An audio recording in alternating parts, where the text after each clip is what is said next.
बोलो श्यावर रामचंद्र भगवान की जय। आज का प्रसंग लिया है अपन ने स्वामी जी के प्रवचन का एक छोटा अंश है, जिसमें स्वामी जी ने एक दृष्टांत से समझाया है कि पाप कैसे बनता है, इंसान अपने रास्ते से कैसे चूक करता है, उसको एक दृष्टांत से समझाया है। आप प्रेम से सुने।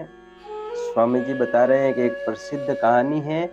एक पंडित जी काशी से पढ़कर आए, ब्याह हुआ, स्त्री आई, कई दिन हो गए।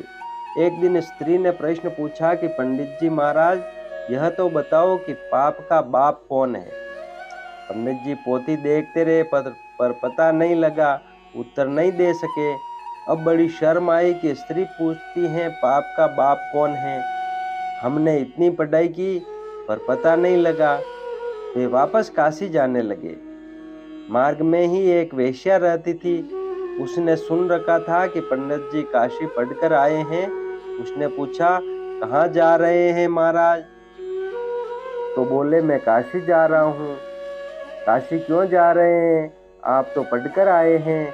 तो बोले, क्या करूं, मेरे घर में स्त्री ने यह प्रश्न पूछ लिया कि पाप का बाप कौन है। मेरे को उत्तर देना आया नहीं। अब पढ़ाई करके देखूंगा कि पाप का बाप कौन है। वह वेश्या बोली, आप वहां क्यों जाते हो, यह तो मैं यहीं बता सकती हूँ आपको। तो पंडित जी ने बोला, बहुत अच्छी बात है, इतनी दूर जाना ही नहीं पड़ेगा, आप घर पर पधारो, आपको पाप का बाप मैं बताऊंगी। अमावस्या के एक दिन पहले पंडित जी महाराज को अपने घर बुलाया, 100 रुपया सामने भेंट दे दिए और कहा कि महाराज, आप मेरे यहाँ कल भोजन करो। पंडित जी ने कह दिया, क्या हर्ज है, कर लेंगे। पंडित जी के लिए रसोई बनाने का सब सामान तैयार कर दिया। अब पंडित जी महाराज पधार गए और रसोई बनाने लगे। तो वह वेश्या बोली, देखो पक्की रसोई तो आप पाते ही हो, कच्ची रसोई हरेक के हाथ की नहीं पाते। पक्की रसोई मैं बना दूं, आप पा लेना। ऐसा कहकर 100 रुपये पास में और रख दिए।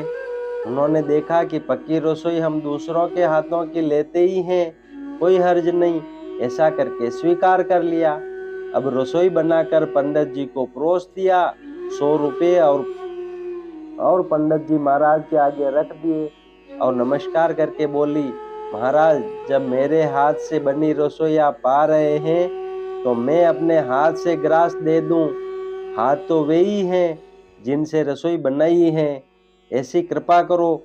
पंडित जी तैयार हो गए। उसकी बात पर उसने ग्रास को मुंह के सामने किया और उन्होंने ज्यों ही ग्रास लेने के लिए मुंह खोला कि उठाकर मारी थप्पड़ जोर से। और वह बोली, अभी तक आपको ज्ञान नहीं हुआ, खबरदार जो मेरे घर का अन्न खाया तो।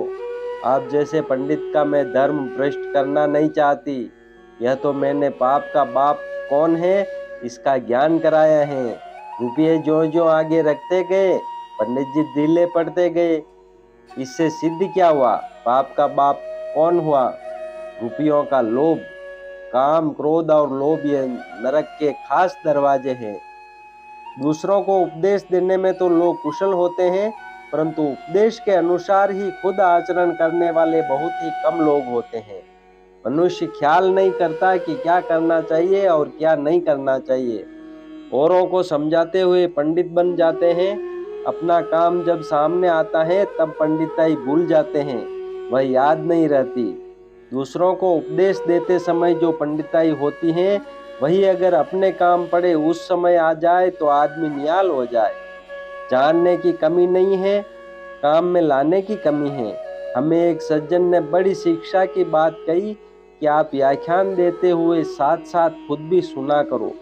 इसका अर्थ यह हुआ कि मैं जो बातें कह रहा हूँ तो मेरे आचरण में कहाँ कमी आती है, कहाँ कहाँ गलती होती है। जो आदमी अपना कल्याण चाहे तो वह दूसरों को सुनने के लिए व्याख्यान न दे, अपने सुनने के लिए व्याख्यान दे।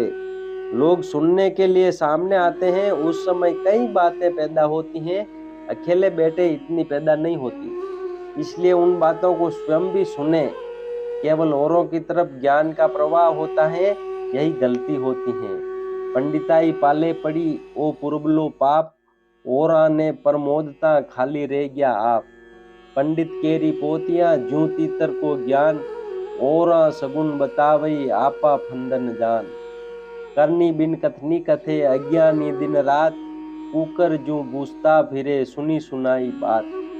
हमें एक ने बताया कुकर जूं बूझता फिरे, इसका अर्थ यह हुआ कि एक कुत्ता यहाँ किसी को देखकर भूसेगा तो दूसरे मोहल्ले के कुत्ते भी देखा देखी भूसने लग जाएंगे। एक एक को सुनकर सब कुत्ते भूसने लग जाएंगे।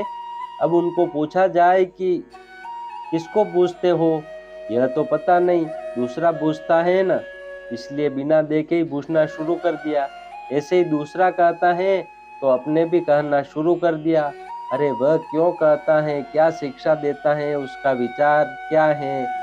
सुनी सुनाई बात कहना शुरू कर देने से बोध नहीं होता, इसलिए मनुष्य को अपनी जानकारी अपने आचरण में लानी चाहिए। बोलो श्यावर रामचंद्र भगवान की जय।